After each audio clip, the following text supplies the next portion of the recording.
Where the next question is a little long and it has two connected parts. I'll ask the first part. It says, we know that Ram and Krishna existed on the planet. There are proofs. But what about Shiva's first wife, Sati, immolating herself in a yagna fire? Then Lord Vishnu cutting her burnt body into 52 parts with Sudarshan Chakra, which are said to have fallen on 52 different locations on earth. These locations are today places of worship known as sanctuaries. Did these events actually happen in some other world in the universe, or are these just stories born out of imagination? Yeah, it can be both. Yeah, these stories are part of the Puranas. Puranas are stories with some messages inside it. Hmm. So the word Purana means Puranava iti Purana, something that which is new in town, that which is new. Pura Nava. Nava means new. Pura means full. That which is fully new is Purana. So the Hindi word Purana is exact opposite. Purana in Hindi means old. But Purana actually means that which is new. So there might be some scientific principles, there might be some management principles, there might be some other things also. And Puranas in our scriptures are classified differently than the Itihasas. Itihasa is Ramayana and Mahabharata are called Itihasas. Itihasa is history. This Itihasa means what? This is what happened. So the classification is little different.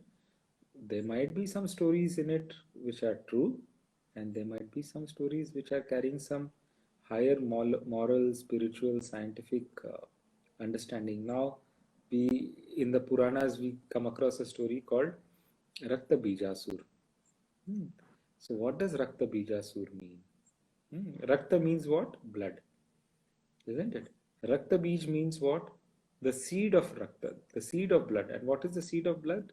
That is DNA. Everything comes from the DNA, no? Right? And Asur means what? Sur means that which is in rhythm.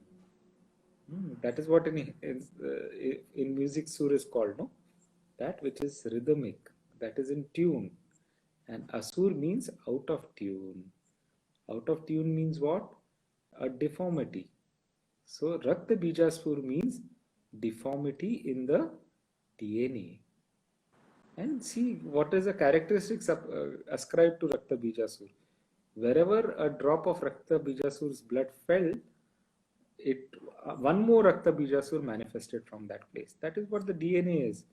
If the problem is at the source, then every cell which comes out will have the same DNA problem. Isn't it? So it is a very interesting way of looking at it. And thousands of years ago, the saints and rishis and munis could name something like Rakta Bijasur. And it is not one, there are many such things. Like there is a book called Vaimanik Shastra. In that Vaimanik Shastra, they have named an equipment which is fitted on plane. It is called Bhugarbha Yantra Shodhini Yantra.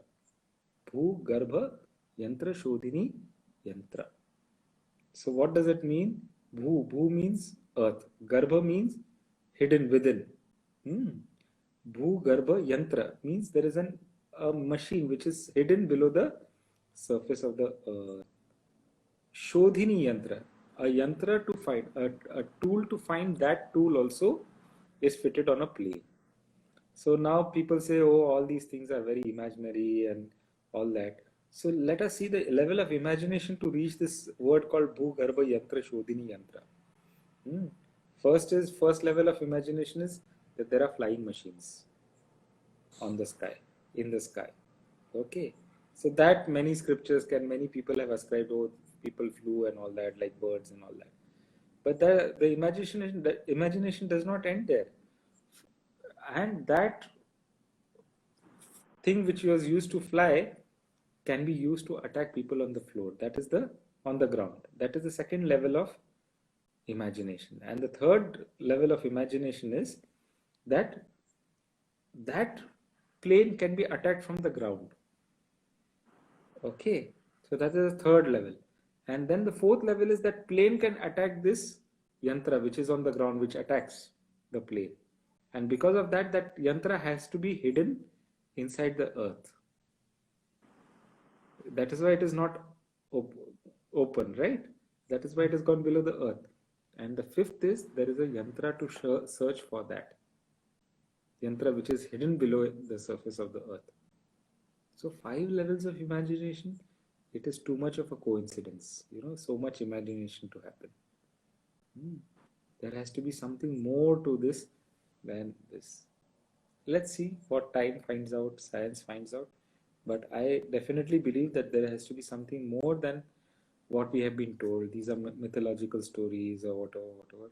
There might be something very scientific about it, and we need to explore. We need to. Unfortunately, what happens? People who understand Sanskrit don't understand modern science, and people who understand modern science don't understand Sanskrit. So there are people who are required to have knowledge of Sanskrit and as well as the cutting edge technologies which are used in science today. Only then we will be able to uncover the truths. Okay. So there are amazing things in the ancient scriptures. You just can't dismiss it off as mythology or imaginary. There might be some principle. It might not be a real story, but there might be a principle in it. We don't know.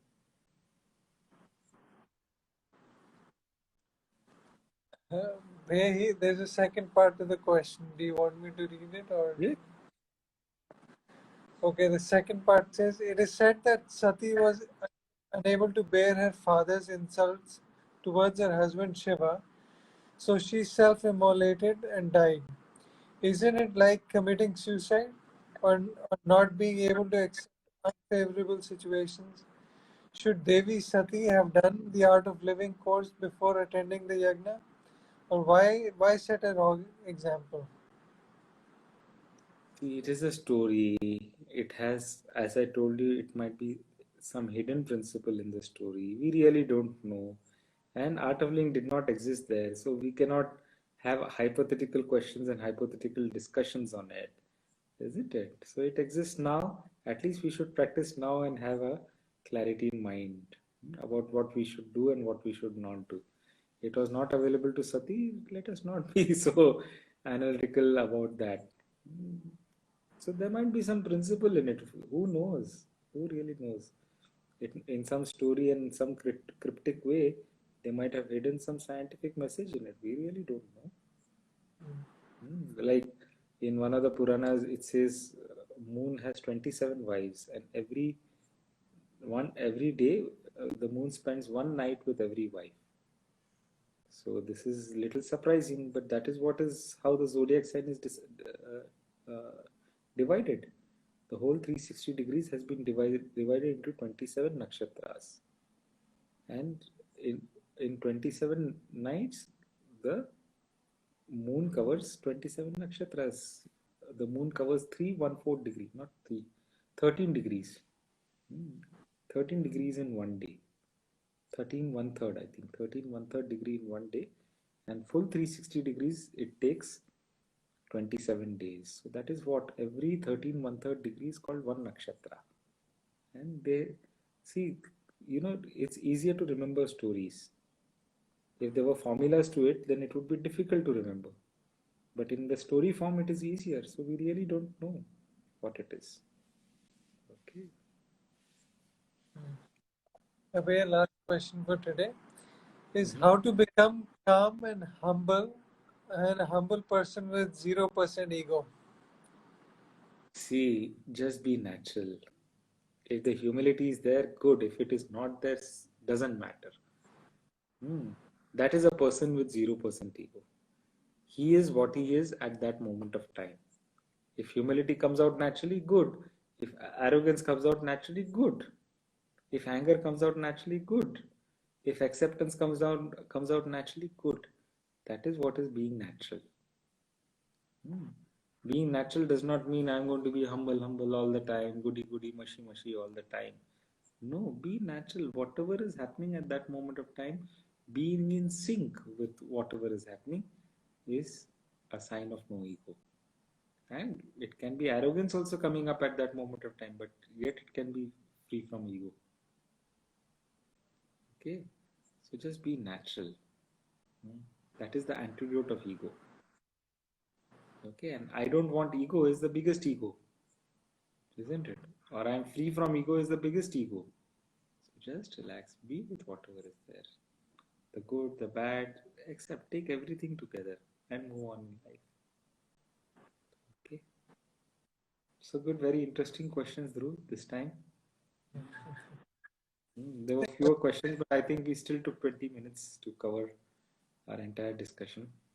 Yes, Nice. So it's Navratri time. Make sure that we are registered for the pujas, which are starting in a few days. And every evening, Gurudev is giving us such wonderful knowledge and a new meditation every day into various aspects of Durga, the Mother Divine. And though he's speaking very few words about that aspect of Durga, but there is so much to reflect on it, for ourselves and to understand the nature of the world using that. So there is so much spirituality in those few sentences he's speaking. So make sure we are tuned into whatever Gurudev is saying. Make sure that we reflect on what he's saying, and we will recognize those few sentences which Gurudev is speaking is opening up to different dimension of our being. Okay. So it was wonderful having you all for this program. It was wonderful. Dhruv asked some amazing questions, and please continue supporting Dhruv. Send in your questions to his Instagram handle or Twitter handle. And we will have another session. It will be the end of Navratri by that time, ninth day of Navratri next Sunday. So till then, have a good time and see you soon. Jai Gurudev. Jai Gurudev.